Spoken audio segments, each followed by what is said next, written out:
डर सबको लगता है। अंधेरी रात, मेघालय का नोह कलिकाई वाटरफॉल, जिसे चारों तरफ से बादलों ने ऐसे घेर रखा था मानो उसकी सुरक्षा कर रहे हो। रात के अंधेरे में झरने की आवाज ऐसे महसूस होती थी जैसे किसी दानव को जंजीरों में जकड़ रखा हो और वो छुड़ाने की कोशिश कर रहा हो। इसी बीच गांव की तरफ से एक शोर गूंजता हुआ झरने की तरफ आया। वो भीड़ एक लड़के के पीछे भाग रही थी जिसके हाथ में एक चाकू था। वो लड़का भागते भागते नोह कलिकाई वाटरफॉल पर आकर रुका। भीड़ भी कुछ दूर रुक गई। इसने मेरी बेटी को मार डाला, इसको भी वैसे ही तड़पा तड़पा कर मारो। मारो मारो मारो मारो। अचानक उस लड़के को एक आवाज सुनाई दी, कूद जाओ, कूद जाओ, खत्म कर दो इस जीवन को, कूद जाओ, कूद जाओ।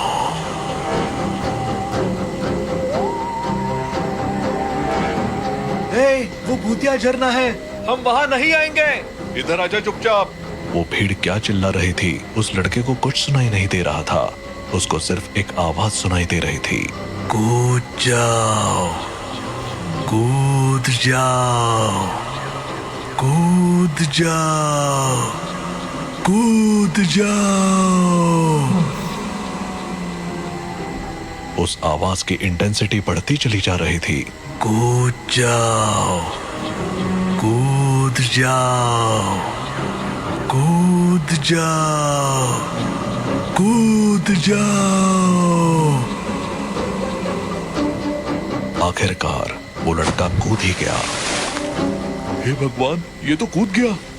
आज तक यहाँ कोई मरा नहीं था, आज ये मर गया। चलो वापस चलो, आज के बाद कभी कोई यहाँ लौटकर नहीं आएगा। वो सारी भीड़ अपने अपने घर को लौट गई। इस घटना के कुछ साल बाद मेघालय से लगभग 2000 किलोमीटर दूर दिल्ली में राजेश नाम का लड़का अपने माँ बाप को सोलो ट्रिप पर मेघालय जाने के लिए मना रहा था। सोलो ट्रिप मतलब अकेले जाएगा? तुझे हो क्या गया है राजेश? अरे माँ, सोलो ट्रिप का मतलब ये नहीं कि मैं सच में अकेला हूँ। आजकल ग्रुप ट्रिप होती है, ट्रैवल एजेंसी सब अरेंज करती है। तू हमें बेवकूफ समझता है क्या? पापा, मैं बच्चा नहीं हूँ और हम ग्रुप में जाएंगे जिसमें अजनबी लोग होंगे पर सबकी डेस्टिनेशन सेम होगी। फिर भी अजनबी लोगों के साथ कैसे भरोसा कर सकते हैं? माँ, हर कोई ट्रिप पर एंजॉय करने के लिए ही आता है। प्लीज मुझे रोकिए मत, मुझे जिंदगी में कुछ नया एक्सप्लोर करना है। काफी देर तक बहस के बाद राजेश ने अपनी माँ को गले लगाकर मना लिया। पिता थोड़े अनमने तो थे लेकिन उन्होंने भी अनुमति दे दी। ठीक है, लेकिन कोई गड़बड़ हुई तो सीधे घर वापस आना, समझे? जी पापा, बिल्कुल। अगले दिन राजेश ने अपना सफर शुरू किया। दिल्ली से मेघालय तक का सफर लंबा था। ट्रेन में सफर के दौरान उसने अपने ग्रुप के लोगों से मुलाकात की। मनदीप, इरफान, सलीना, ज्योति और राहुल। ट्रेन का सफर खत्म होने के बाद उन्होंने बस से अपनी मंजिल की तरफ बढ़ना शुरू किया। ये पहाड़ और हरियाली देखकर तो मन ही शांत हो गया। Seriously, it's amazing. बस अब एक पतली सी सड़क पर चल रही थी। घना जंगल चारों तरफ से फैला हुआ था। तभी अचानक बस का रेडियो चालू हो गया। तुम लोग यहाँ क्यों आए हो? वापस चले जाओ। रेडियो किसने चालू किया? ये तो अपने आप ही चालू हो गया। सुनाई नहीं दिया? वापस चले जाओ। ड्राइवर ने रेडियो बंद करने की कोशिश की लेकिन वो बंद नहीं हुआ। सभी सहम गए। ये क्या मजाक है? कौन कर रहा है ये सब? ये कोई मजाक नहीं है, ये जगह भूतिया है। मैंने पहले भी सुना है कि यहाँ अजीब चीजें होती है। तभी रेडियो बंद हो गया और बस की लाइट्स भी एक पल के लिए बंद हो गई। अंधेरे में सब एक दूसरे को पकड़कर बैठे रहे। ये क्या था? ड्राइवर साहब, ये आपकी कारस्तानी तो नहीं है? प्री रिकॉर्डेड ऑडियो बजा रहे हो? इरफान मियां, आपने तो हमारी चोरी पकड़ ली। मैं तो बस सफर का रोमांच बढ़ाने की कोशिश कर रहा था। रोमांच की जगह आपने हमारे दिल की धड़कन बढ़ा दी। ये तो मजाक था, पर उन लोगों को पता नहीं था कि ये तो शुरुआत थी। असली खौफ तो अभी बाकी था। सुबह का समय था। और चिरापुंजी की ताजी हवा में एक अलग ही जादू था। बस से उतरते ही उनका स्वागत गाइड डेविड ने किया। आप लोग चेरापूंजी की असली खूबसूरती देखने आए हैं तो यकीन मानिए ये सफर आपको हमेशा याद रहेगा। लेकिन याद रखना, प्रकृति जितनी खूबसूरत है उतनी खतरनाक भी। आप तो शुरुआत में ही डरा रहे हैं। डरना मत, मैं साथ हूँ, चलिए चले। डेविड उन्हें एक एक जगह लेकर गया। हरियाली, अनगिनत झरने और लगातार गिरती बारिश ने उन सबको मंत्रमुग्ध कर दिया। बादलों के पीछे चलते हुए उन्हें ऐसा लग रहा था जैसे वो किसी जादुई दुनिया में आ गए हों। ये जगह तो सपनों जैसी है, मैं यही रहना चाहती हूँ। यहाँ सिर्फ घूमने में मजा है, रहना मुश्किल है। हमेशा बारिश जो होती है। जो भी हो, ये सफर जिंदगी भर याद रहेगा। घूमने के बाद वो एक छोटी सी ढाबेनुमा जगह पर बैठे। खाने पीने के बीच बातचीत शुरू हो गई और डेविड ने उन्हें नोह कलिकाई वाटरफॉल के बारे में बताया। आप लोग नोह कलिकाई वाटरफॉल के बारे में जानते हैं? बस इतना पता है कि ये एशिया का सबसे ऊंचा झरना है। ये सिर्फ झरना नहीं, इसके साथ एक खौफनाक कहानी भी जुड़ी है। कहानी के मुताबिक कई साल पहले यहाँ एक महिला रहती थी जिसका नाम लिकाई था। उसने अपने बेटी को पालने के लिए दूसरी शादी की, लेकिन उसका दूसरा पति बहुत ही क्रूर था। उसने लिकाई की बेटी को मारकर उसका मांस पका दिया।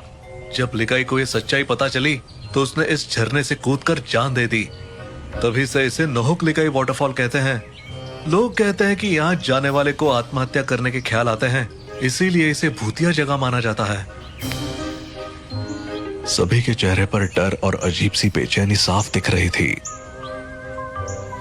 Oh God, this is horrifying. लेकिन क्या ये सच है? मैंने ये चीज फर्स्ट हैंड एक्सपीरियंस की है। मैं आपको वहां जाने की सलाह नहीं दूंगा। सभी ने उस जगह जाने की इच्छा जताई, लेकिन डेविड ने मना कर दिया। रात में सभी अपने कमरे में लौट आए, लेकिन राजेश के मन में उस जगह को देखने की इच्छा हो रही थी। उसने राहुल से बात की। राहुल, मुझे नोह कलिकाई वाटरफॉल जाना है, तुम मेरे साथ चलोगे? तुम पागल हो गए हो क्या? डेविड ने मना किया था ना। बस एक बार देखेंगे और लौट आ जाएंगे यार, प्लीज। ठीक है, पर जल्दी वापस आना होगा। रात के सन्नाटे में दोनों चुपके से होटल से निकलकर झरने तक पहुंच गए। झरने की गड़गड़ाहट और उसकी ऊंचाई देखकर वो दंग रह गए, लेकिन तभी उनके दिमाग में अजीब ख्याल आने लगे। कूद जाओ, कूद जाओ, ये जीवन बेकार है, कूद जाओ।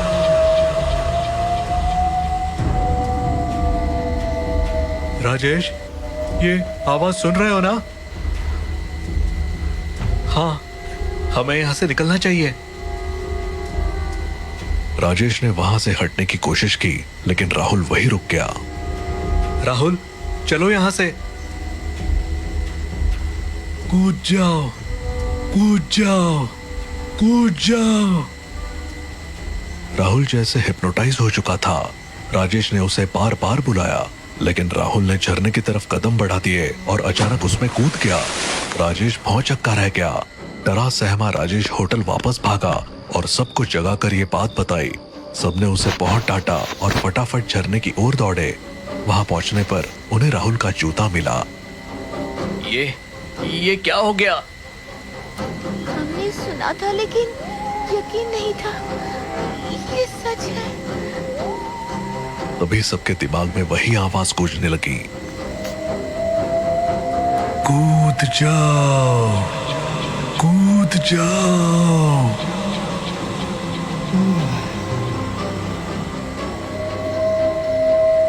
यहाँ से भागो, जल्दी।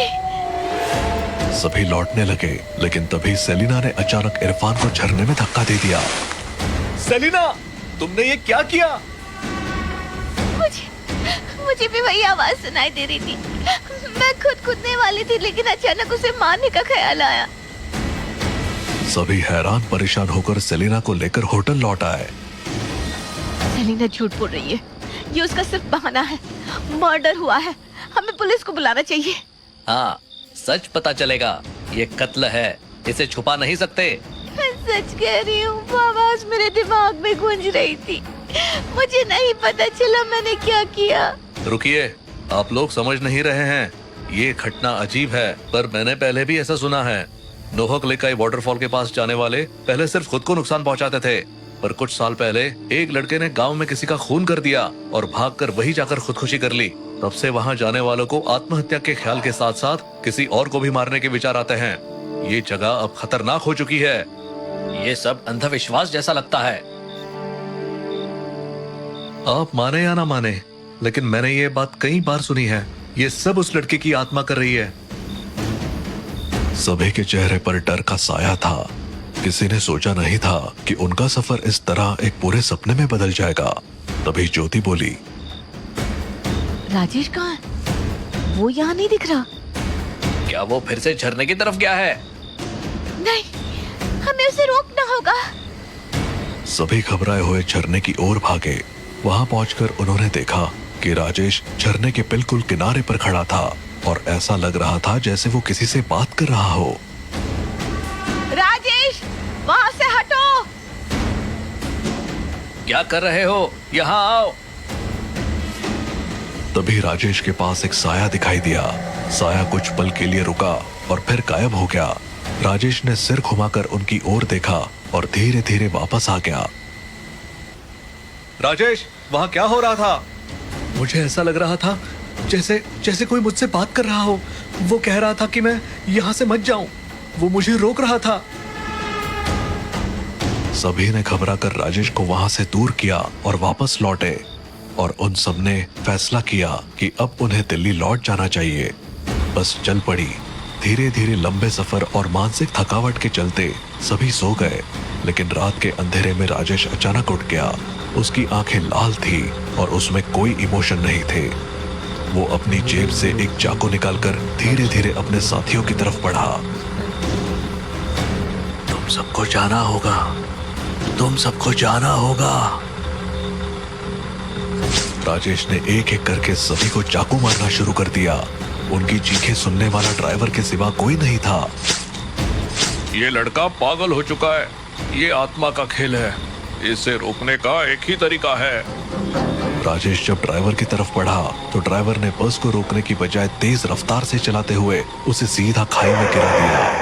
बस एक जोरदार धमाके के साथ नीचे गिरी और पल भर में आग की लपटों में घिर गई। राजेश, ड्राइवर और बाकी सभी की मौत हो गई।